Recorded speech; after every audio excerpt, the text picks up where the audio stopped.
وسلم نے فرمایا، صحیح البخاری حدیث نمبر 6491، نبی مہربان صلی اللہ علیہ وسلم نے فرمایا، فمن ہم بحسنۃ فلم یعملھا، جو شخص نیکی کرتا ہے اور ابھی نیکی کا ارادہ کیا ہے، نیکی نہیں کی، نیکی کا ارادہ ضرور رکھتا ہے لیکن نیکی نہیں کی، کتبہ اللہ لہ عندہ حسنۃ کاملہ، تو اللہ کے ہاں اس کے لیے کامل نیکی اللہ کے ہاں پہلے سے لکھ دی جاتی ہے۔ صرف ارادے کا ثواب اللہ نے عطا فرمایا، نیک کام کا ارادہ، نیت،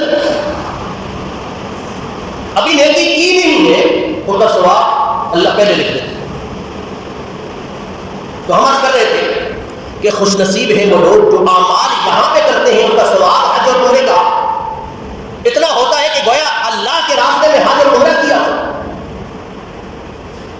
اس میں سے پہلا شخص ہے نماز کے لیے گھر سے وضو کر کے آنے والا، کتنا آسان عمل ہے، وضو کر کے نماز کے لیے گھر سے آنے والا، شرط ہے گھر سے وضو کرنا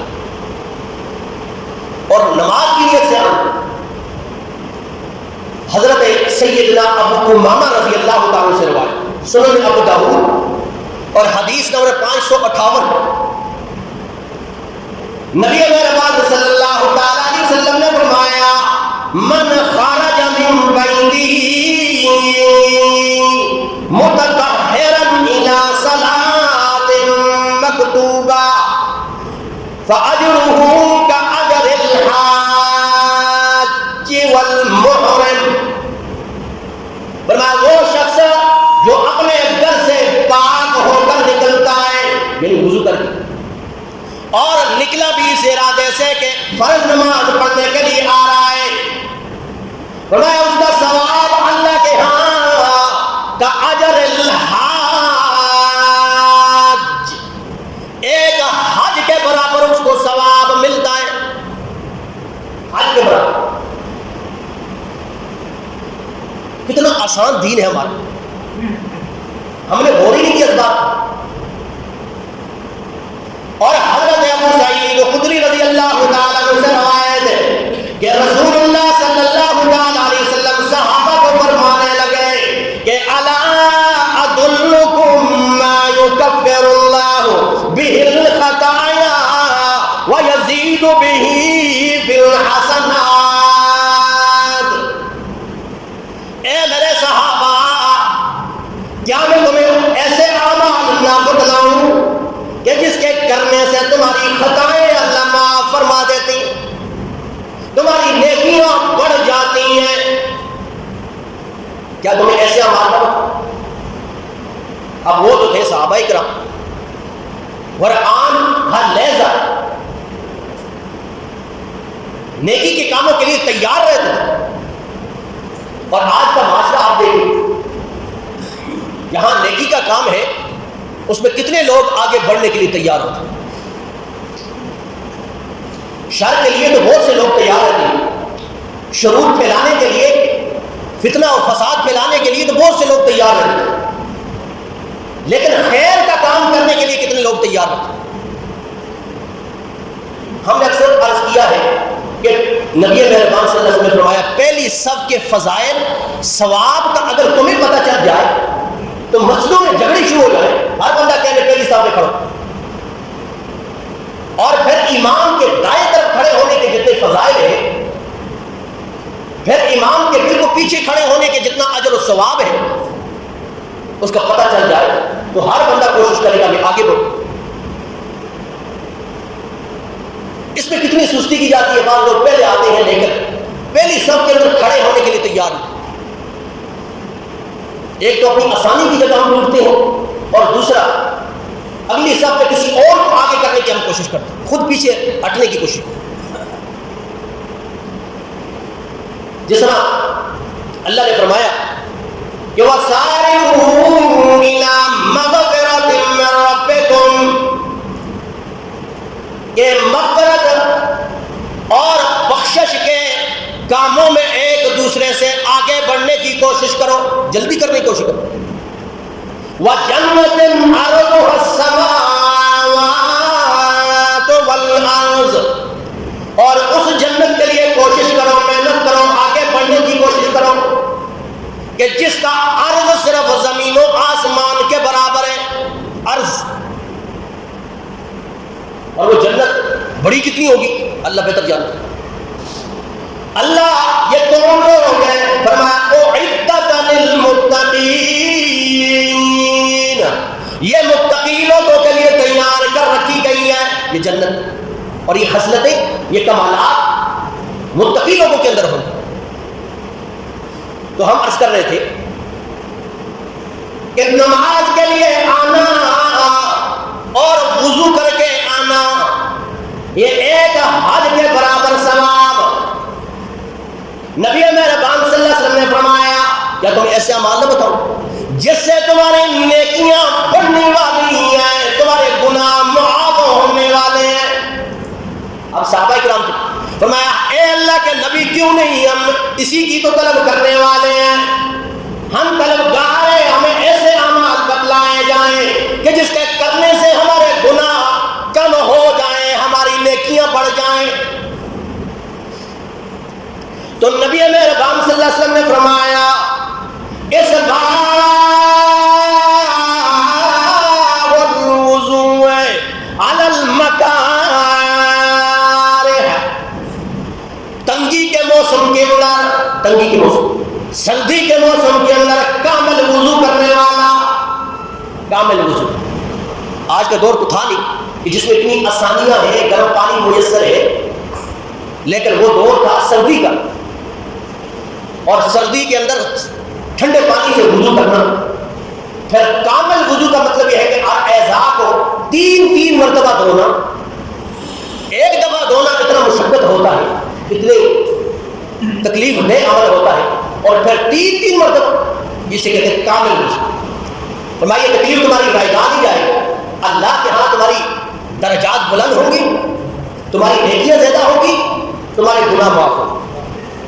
اور کثرت الخطا الى هذه المساجد، اور مسجدوں کی طرف آنے والا، مسجدوں کی طرف آنے والا، نماز کے لیے آنے والا، خیر کے لیے آنے والا، ہر قدم پہ اس کے گناہ معاف ہوتے ہیں، اس کی نیکیاں بڑھ جاتی ہیں.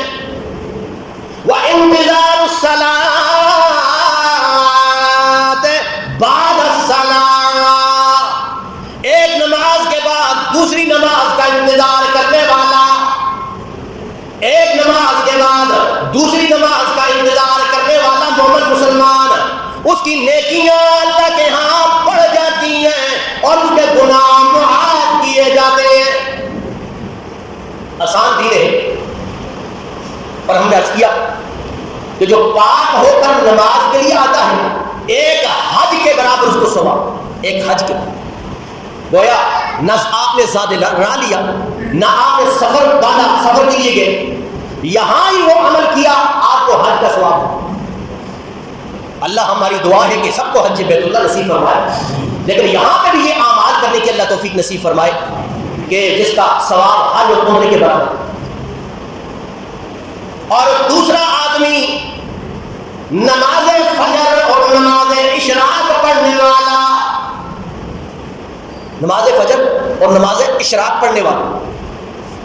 حضرت انس رضی اللہ تعالیٰ عنہ سے روایت، سنن ترمذی کی روایت، حدیث نمبر 586، فرمایا من صلی الغداۃ فی جماعت، جو آدمی صبح کی نماز پڑھتا ہے جماعت کے ساتھ، ثم قعد، پھر بیٹھا رہتا ہے، یذکر اللہ، اللہ کی یاد کرتا رہتا ہے، ذکر و اذکار میں مشغول ہوتا ہے، حتی تطلع الشمس، یہاں تک کہ سورج طلوع ہو جاتا ہے.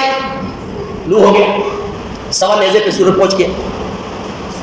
ثم صلی رکعتین السعید، سورج کے بلند ہونے کے بعد جو نماز پڑھی جاتی ہے اسے اشراق کہتے ہیں. وہ نماز 2 رکعت نماز پڑھی، فرمایا کانت لہو کا اجر حجۃ و عمرہ، اس کا ثواب اللہ کے ہاں ایک حج اور ایک عمرے کا ثواب ہوتا ہے. فرض نماز جماعت کے ساتھ فجر کی نماز پڑھی، اس کے بعد اشراق کی نماز 2 رکعت پڑھی. یہ چند منٹ آپ کی اتنی قیمتی بن گئی کہ اللہ کے ہاں آپ کو اتنا ثواب ہو گیا کہ گویا آپ نے اللہ کے راستے میں حج اور عمرہ کر. بڑے فضائل ہیں فجر کی نماز کے. اور نماز عشاء کے بارے میں بھی فرمایا، نماز عشاء جو فرض نماز کہ صلاۃ العشاء فی جماعت تعدل حجۃ او صلاۃ الغداۃ فی جماعت تعدل عمرہ. فرمایا جو آدمی عشاء کی نماز جماعت کے ساتھ پڑھتا ہے تعدل حجہ، گویا اس کا ثواب اللہ کے ہاں ایک حج کے برابر ہوتا ہے. اور صلاۃ الغداۃ، اور ساتھ جس آدمی نے عشاء کی نماز پڑھی اور اس کے ساتھ صبح ہوئی، صبح کی نماز بھی پڑھی جماعت کے ساتھ، تعدل عمرہ، اس کو عمرے کا ثواب بھی ہوتا ہے، حج اور عمرے کا ثواب. وہ کتنے خوش نصیب ہیں، اعمال تو یہاں کر رہے ہیں، حج اور عمروں کا ثواب اسے ہو رہا. اور امام حسن رضی اللہ تعالیٰ کے لطائف المعارف میں ان کا قول منقول ہے. حضرت حسن رضی اللہ عنہ فرمایا مشیُک فی حاجۃ اخیک المسلم خیر لک من حجۃ بعد حجہ، کہ کوئی شخص اگر کسی بھائی کی ضرورت پوری کرتا ہے، جانی یا مالی، کسی بھائی کی ضرورت پوری کرتا ہے چاہے وہ جانی ہے یا مالی، اس کو بھی ثواب حجۃ فرضی حج کے بعد حجۃ نافلہ نفلی حج کا بھی ثواب ہوتا ہے. وہ ایک آدمی نے فرضی حج بھی کیا اس کا ثواب بھی، اور جو نفلی حج کیا اس کا ثواب. حضرت عبداللہ ابن عباس رضی اللہ تعالیٰ عنہ اعتکاف پہ بیٹھے ہوئے تھے، اور اعتکاف پہ بیٹھنے کا ثواب 2 حج اور 2 عمروں کا ثواب ہوتا ہے. حضرت عبداللہ ابن عباس کے پاس آ گیا ایک شخص، کہا حضرت آپ میرے ساتھ چلیں گے تو میری ضرورت پوری ہوگی، میرا آپ کے ساتھ کام ہے. عبداللہ ابن عباس رضی اللہ تعالیٰ نے جوتا لگایا، فوراً چل پڑے، مسجد سے باہر نکل. کسی نے کہا حضرت آپ تو اعتکاف میں تھے، اعتکاف کے ثواب سے محروم ہو گئے. کہا نبی مہربان صلی اللہ علیہ وسلم سے میں نے سنا کہ جو اعتکاف کرتا ہے تو حج اور عمرے کا ثواب ہوتا ہے، لیکن جو کسی کی ضرورت پوری کرتا ہے ان کو کئی حج اور عمروں کا ثواب ہوتا ہے. اور مستند حدیث فرمایا من نفس عن مؤمن قربۃ، جو کسی مسلمان مومن کی پریشانی تکلیف دور کرتا ہے، من قرب الدنیا، دنیا کی تکالیف میں سے اس کی تکلیف دور کر.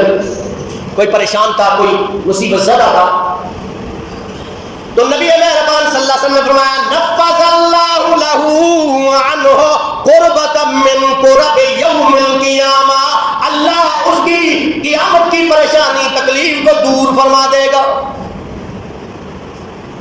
اس لیے ایسے اعمال اللہ ہمیں کرنے کی توفیق نصیب فرمائے جس سے حج اور عمروں کا ثواب ہوتا ہے، اور خیر والے اعمال ہمیں کرنے کی توفیق نصیب فرمائے، خیر والے کاموں کی طرف بڑھنے کی توفیق نصیب فرمائے، شرور اور فتنہ سے بچنے کی ہمیں توفیق نصیب فرمائے. وآخر دعوانا ان الحمد للہ رب العالمین.